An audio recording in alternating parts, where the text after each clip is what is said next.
I think the top issue for everyone right now is the prices, inflation. So whether it be rent or little things that maybe politicians don't really think affect us in our everyday life, like groceries. And also for me, it's more diversity, like immigrants, les lois 21, like how they treat people that don't really speak French. Like for example, my mom isn't a good French speaker. There has been a lot of times where she's been discriminated against. I also have family that wears the veil, so they've been discriminated too. Someone that's inclusive in their politics is important to me. So I try to do the most research I can. There's a lot of misinformation like on TikTok, especially our generation, we watch TikTok, so I'm trying to get a clear idea and then make my choice. I think we have to fix the cost of living in an apartment right now, because as a student, it's really hard to pay rent and go to school full time. In my class, a lot of students are in apartment too and have a full-time job too, so I think we need to fix the budgets and do things with inflations, and everything is just higher. So I know that like obviously the economic side is a priority for a lot of Canadians right now because of pricing and everything, but for me I think the most important issue that we should really focus on, and that the party that I vote for, like I wanted to have a plan for that, is going to be more of an environmental aspect, yes, because like even if we talk about pricing and all that stuff, like if we don't have a planet to stay on, like what's the point, you know?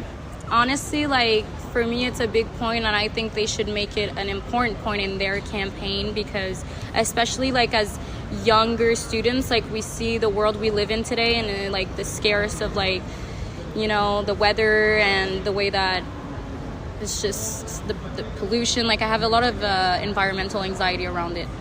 I think the main issues right now are definitely like for community and for community-based things like that, and I think the environment's pretty integral as well, and just like looking after people. Yeah, community issues would be like workers' rights, even looking at like equity and equal pay, or also looking at like issues that affect gender and race and class and stuff like that. This year I'm voting more strategically than I have in the past, mainly because I want the things that I believe in to at least be represented more within the government that we see right now.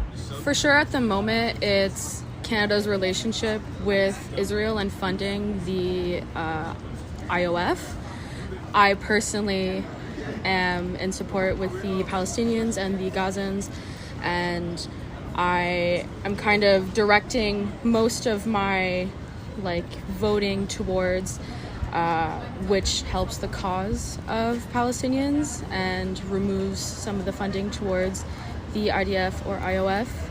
I'm also very interested in like environmental rights, Indigenous people's rights, pretty much securing the life of as many people as possible, you know. I feel like I'm kind of falling into that a bit of like a American mindset of like, oh, I gotta vote for the lesser evil for the higher chance of them succeeding, but I'm also on the fence again because of their stance on Palestine and Israel. As someone like born and raised in Vancouver and most likely moving back there in a couple years, it's definitely like advocating for homeless people and drug users in the city, because it's really scary what a lot of the parties want to do and how they like think about drug use. I really believe in like safe supply and safe injection sites, and like a lot of what's going on right now is like parties fighting about whether or not they're gonna like keep them or remove them, and I think it's really important to keep them, and like ensuring that there won't be forced like hospitalization and like of people using drugs. I don't know. I would say every time I vote, I am disappointed by who I'm voting for.